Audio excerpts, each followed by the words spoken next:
This week's Four Questions Journalist Spotlight is brought to you by Leff's Atlanta Media, Atlanta's best journalist database. Subscribe at leffsatlantamedia.com. Welcome to another edition of our Four Questions Journalist Spotlight. We are talking today with Emil Moffatt with WABE Radio here in Atlanta. Good afternoon, Emil. Hey, Mitch. It's very good to join you. Good. Thanks for taking a couple of minutes today. I want to start with a little bit of background about you. You are a reporter with WABE, but you have certain focus areas. And I know that, WABE has lots of different shows and people who cover politics and environment and whatnot, but this is about you today. So let's talk about you. Rose Scott can get her own show, right? She's got her own show. Wait a minute. She has an hour a day. She has an hour a day. So we're going to give Emil 20 minutes. All right. So tell me about Emil. Where'd you come from and what are you doing here at WABE?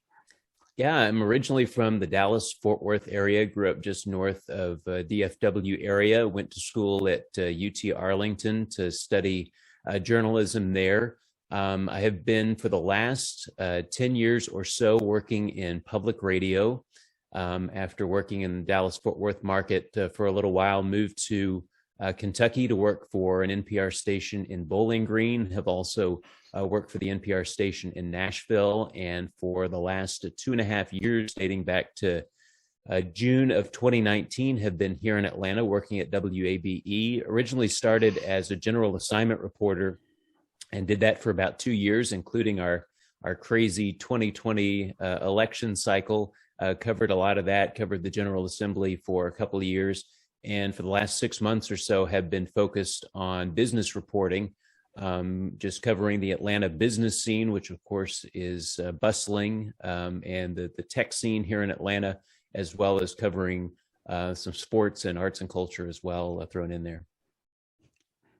So sports, arts and culture, business. Well, that's a wide range of the fun challenge is trying to find ways that all of those intersect. And there are some stories where you have, maybe 3 of 4, 2 of 4, but if you can get 4 of 4, if there's stories with, arts and culture and sometimes, sports or tech and sports or business and arts and culture, if we can find the magical combination of all 4, that's like the gold story. I tell you, with the growth of esports, covering that, at least the tech and sports angle is not as hard as it used to be. So there's that part of it, right? That's true. You have esports, you have all sorts of technological advancements with the arenas and the game presentation, because the game presentation at home has become so good as far as watching the games on television that a lot of sports organizations have found out that sometimes people come to the game and they're a little disappointed because they can't see that giant replay. And right. So they've had to find a way to work that into the actual game presentation of being there to make sure that you have just as good of an experience and full of an experience at the game as you can at home now. Yeah, I've never impressed as much going to an NFL football game, sitting at, upper tier, right? Watching, okay, was his arm moving forward when that ball got out? Did he step on the line? Where's the, if you're in the box, you got you can watch all the replays, but yeah, now they've started showing that on the Jumbotron so you can see it all, but you don't have that, ESPN 4 different screens at the same time on your computer where you can see all the instant replays. It's funny. I was thinking recently that the one thing that I guess didn't really take off was in hockey for a while, they were adding in like a graphic for the puck, the trail on the puck, puck. And I think hockey purists they just didn't like that. They're like, there's certain technological advancements that just fit in well naturally. You think about like the first down line in football. You can't think of watching a broadcast now without that. But then there are ones like the hockey puck, and sometimes the camera in the base in baseball or in the dirt that sometimes works and sometimes doesn't. I'm most impressed that the camera guys for golf can track the ball, but anyway, that's a whole nother thing. So tell me, what do you, from your perspective, what's different about public radio and WABE that's different from other radio stations or other news outlets in Metro Atlanta? I think what we really try to focus on is the human angle to every story, and really trying to give voice to everyone in the city. We talk about, you hear about it all the time, about the rapid growth of Atlanta and Georgia, but just trying to make sure that we give focus to everyone in the city, all different types of people, to make sure that no one is being left behind, and that this rapid growth is not advantaging just one certain specific group of people, that it's really being able to take advantage of for everybody in town. And so we really try to find how stories affect people on the ground, and whether that's a political story, whether it's an economic story, whether it's an environmental story, whether it's transportation, how these stories really affect people at the ground level,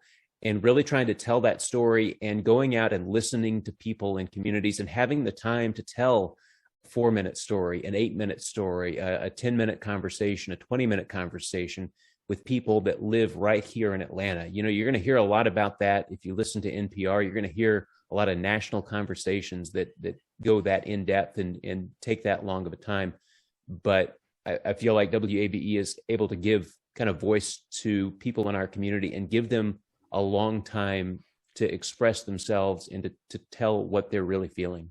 Yeah, and you guys, obviously, it is a more longer form interview format, and shows like Roses, and then some of the afternoon segments that Jim Burris does, those are definitely longer segments, so more in depth.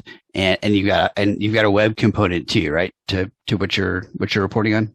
Yeah, that's so important. Our website, because people consume media all different types of ways these days. It's not just turning on the car radio and listening when you get from point A to point B. Especially with the pandemic, people aren't spending as much time commuting these days, and so getting the stories into people's ears and into their hands, and getting their eyeballs on the stories is so important. That's why we really try to focus to even build out our web story. Sometimes you may only hear a minute or a minute and a half on the radio, and then we have so much more to add on the web, from kind of expanded quotes and a little bit more information, some background information, some links, some photos, if we're able to go out on a story and capture some good visual images as well.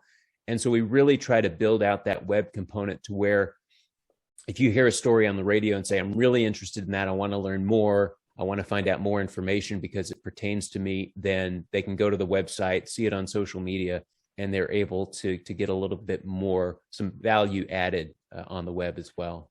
Okay. And that's wabe.org, correct? Yeah. Okay. And where are you on social so people can find you? I am mostly active on Twitter, and it's Emil Moffatt. It's just my name spelled out, which is EMIL MOFFATT. Mainly on Twitter is where you can find me. Okay. All right.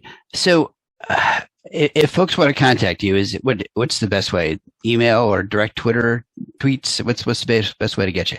Email is probably the absolute best to get me at, which is EMOFFATT at WABE.org. So emoffatt at WABE.org.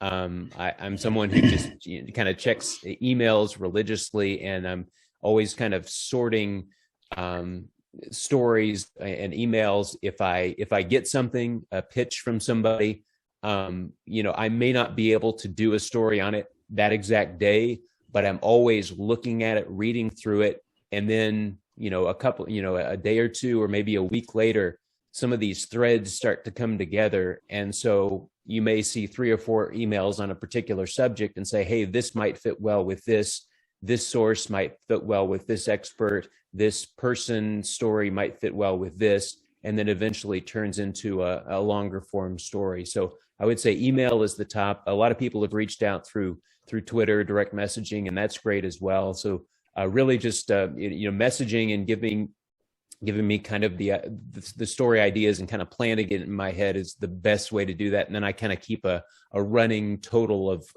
the people who I've accumulated, sources I've accumulated, and then putting those together into sometimes a longer form story. Yeah, I always tell folks you have to have kind of a longer perspective with media sometimes. I mean, there's that combination of, yes, you're going to do a story that has to happen today if there's some huge business announcement.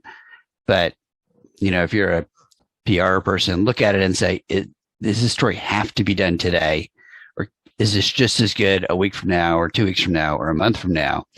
And kind of gauge your aggressiveness and your follow up accordingly. If it doesn't have to be as and obviously keep in touch with keep in mind what else is going on, especially with TV and radio. You gotta look and see. Did UGA just win a national championship the night before? Is the president coming in town to talk about voting rights?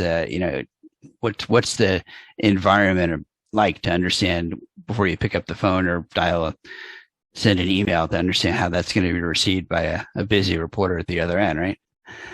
Absolutely. And we're always checking emails and social media feeds and finding those stories. But you're right. It's something where you may just have 100 things happening on one day. This is a great story. I'm going to set it aside and try to set up a time for next week when it's a little less busy. Yeah. And we may be able to give it a little more attention, even if we wait a week, than opposed to just saying, okay, we got to do it, this day when you get that email. Right. Is there anything in particular that you're thinking, hey, I really need to cover this topic and I haven't quite gotten to it yet? You're either looking for sources or looking for a way to kind of pull it all together?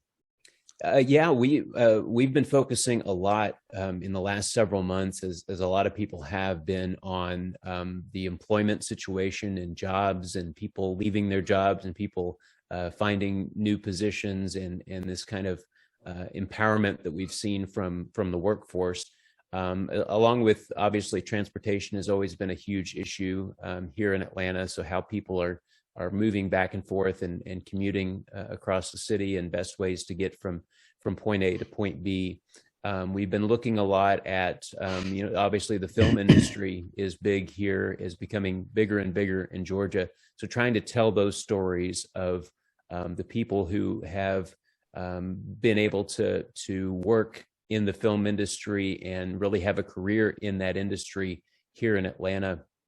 And then sports gambling is one thing that's taken off across the country in the last 10 years or so, and has made some headway in the Georgia legislature. Hasn't quite made it past the finish line yet, but that's something we'll still continue. Yeah, that's a tough push in Georgia. That one. I've been in Georgia 40 years, and that has always been the legislature's always been like, yeah, I don't know about that one. It's making for some strange political bedfellows too, because last year when the debate was pretty heavy in the legislature, you had some Democrats who supported it, some Republicans who supported it from a perspective of economic development, but then others who had hesitancy because of their qualms with gambling overall. Right. And so, but you see states like Tennessee, neighboring Tennessee, that have legalized it and have reaped the financial benefits. So it'll be an interesting debate, which we expect to see this legislative session as well. Yeah, and the entertainment side is great. We have we have kind of a subgroup, the Georgia Entertainment PR Alliance. It's a group of PR folks that focus on that, and we're doing work with folks in film and TV and esports and music. So it's great kind of working with those, and some of them are small and some of them are big. And we said when we started this that we wanted to help everything from big studios to a small documentary producer who's trying to get off the ground. So those folks are fun to work with and great stories to tell. We did a story with Lois Reitzes a couple months ago about a new program that UGA is doing to train people in the film industry, and a new master's class that they were offering. So there's great stuff happening there, and I think people in Georgia just love being able to see that peach at the end of their movies. That's a cool thing, and seeing all the productions on their streets. There may be a little griping about blocking up the street here and there, but they like it, right? It's kind of fun to be able. I mean, I had a neighbor, when the Black Widow movie came out, she's like, the first 10 minutes of that movie are all from my neighborhood. And she's watching the movie. Yeah, there's my neighbor's house. I know that house, that kind of thing. Yeah. And when you get that kind of behind the scenes look at how movies are made, it does kind of add a little bit of excitement to when, like you mentioned, you go see a movie and you see things that are familiar to you, and oh, I remember when they made this. So Right. so it's definitely a new experience here in Georgia, and I think one that we'll continue to see as we go forward. Right. All right. So here's this is sometimes the toughest question is, what's something kind of cool and fun about a meal that people might not know about? I would say that I am an avid runner. On most mornings, you can see me running around Midtown Atlanta. I'm hoping to do another marathon here pretty soon. It's been a couple of years because of the pandemic that a lot of races have been canceled. I've had 3 or 4 that have been canceled just in the last few years. So I'm looking forward to really getting back into that race community. Because it's where I've made a lot of great friends, and my numerous stops over the last couple of years, just the running community and traveling places to run races, and so that's kind of one of my big hobbies is distance running. Okay. All right. So last book read or last podcast you've listened to? Last podcast I listened to is called 70 over 70, and it's conversations with people over the age of 70, and they start the podcast with someone, just a regular person who has an interesting story about something that they've done after the age of 70. And then they have an interview that's probably 20-30 minutes long with a well-known person in over 70. And they've had guests like Dan Rather, Dolores Huerta, the activist who is involved with Cesar Chavez, and is still involved, quite involved. And they kind of reflect back on their lives and the things they've learned the course of their lives. And it's really interesting to get that perspective that comes with age. And it's a podcast that I've really enjoyed listening to in the last couple of weeks. All right. Okay. Favorite local restaurant? I love Bonton, a great Cajun place in Midtown. Great atmosphere and really good food as well. Okay. I haven't tried that one yet. All right. Favorite guilty pleasure? Pretty much at any coffee shop in Atlanta, I'm always perusing the cookie, the pastry case and looking for the best chocolate chip cookie in town. So that's where you find me. And that's kind of my big guilty pleasure is going to coffee shops, and I can never resist the getting a cookie as well. All right, so you've kind of given me a bonus question. What's the best chocolate chip cookie you found in town so far? I love Dancing Goats has great chocolate chip cookies in their pastry case. So I'll go with Dancing Goats. Yeah. All right, local getaway. What's a good place to go to kind of clear your head?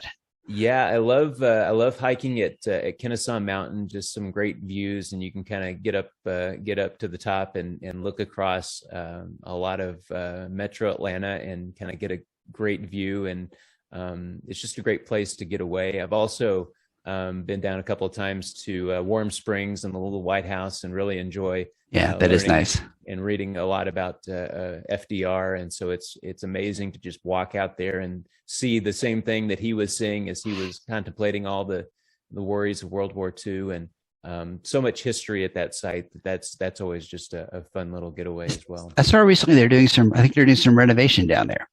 It'll be interesting to see how they preserve that, and it's such an interesting site with such an interesting history. Not only the little White House, but also around Warm Springs with right. The springs themselves. Yeah. I think favorite non-work hobby. I think that sounds like running is that one. So I think we've covered that one. One thing I kind of meant to ask was, what's kind of the flow of your work there? Is it a 9 to 5 kind of schedule, or 10 to 7? What's kind of the flow? Yeah, with reporting, it's more of a 9 to 5 type schedule. We usually try to hop online early in the morning and kind of give our editors kind of direction of as far as where we're going to go, or if they have a story that they're interested in having us cover as well. So we kind of have that back and forth early in the day, and then it's mainly about trying to reach out and make contacts with setup interviews and make contacts with sources. And then if we have a story that's going to go on that afternoon on All Things Considered, we're usually trying to get that to an edit by 1 or 2 o'clock in the afternoon to make sure it's ready for 4 o'clock when Jim Burris goes on the air at 4. Right. And then if If we're doing a story that's more tilted toward the morning for morning edition the next day, then that we have a little bit later deadline with that, where we could still do an edit at 4 or 5 or 6 o'clock at night to get it ready for the next morning. And so it's mainly a 9 to 5 type deal with reporting, but then there are obviously the situations where you might have something to cover at night, a meeting or a ball game or an interesting development at night or on the weekend. So sometimes the best stories are at night or on the weekend. So you're just going to have to adjust your schedule accordingly. Well, especially with you're not as much on the political side right now, but you get a lot of early morning events. You got a lot of evening events. Following candidates on the trails on the weekends. All that kind of stuff. Yeah, sometimes you just got to be flexible, and you have to understand that sometimes, if you're going to cover a story on a Saturday morning or a Tuesday night, then you pick other times during the week when you can kind of fit in the errands you need to run or the hobbies you want to take part of. Right, so right. You have to manage your schedule to make sure that you're getting that time in as well. It is important to get the exercise in, though. I always feel better if I do that. Absolutely. If I go a couple of days without moving, then it is a little bit of a sitting in the chair kind of job to some extent. So I got to get out there and get to the gym or go walking or something. So anyway, but let's see, anything else about what you're working on or ABE that we haven't talked about?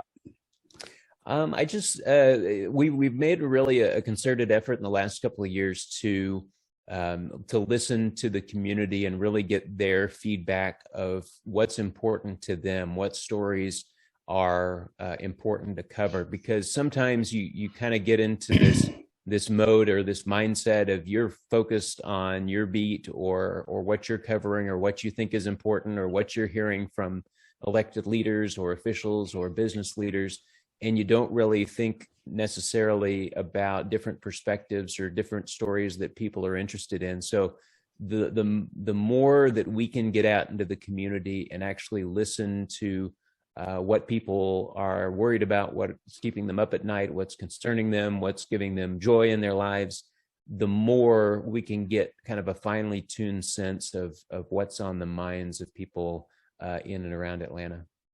That's great. And of course, NPR, public radio. So if you go to WAB.org, click on that donate button, right? Support your public radio station. We're not even in a pledge month, are we? Yeah. That's the thing is that, you get into these pledge drives and no, another pledge drive, but it really is the way that the public radio is supported. WAB, for instance, gets 84% of its funding from right here in Atlanta, whether it's listeners or whether it's our business underwriters. So a lot of the support, the majority of the support does come from listeners and people in the Atlanta community who support nonprofit, commercial-free journalism. As they say, listeners like you, right? That's right. Exactly. All right. We've been talking with Emil Moffatt with WABE. And this has been another edition of our 4 Questions Journalist Spotlight. Tune in every Sunday for another edition. And if you're looking for our database of Atlanta media, go to leffsatlanta.media.com. And if you're a journalist looking to connect with sources, check out our mitchesmediamatch.com site, and we'll connect up with a source for a story. Emil, thank you so much. Appreciate your time today. I really enjoyed the chat. Thanks so much for having me. Thanks.